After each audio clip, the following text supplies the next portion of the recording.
Kevin! You want to be in there? This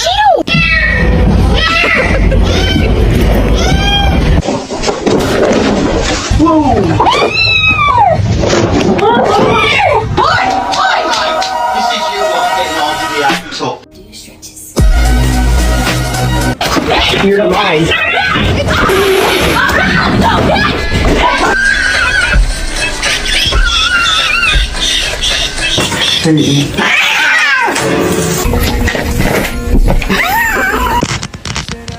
Number 30. Do you know sine 2x over x?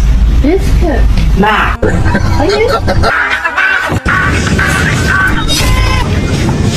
Get him?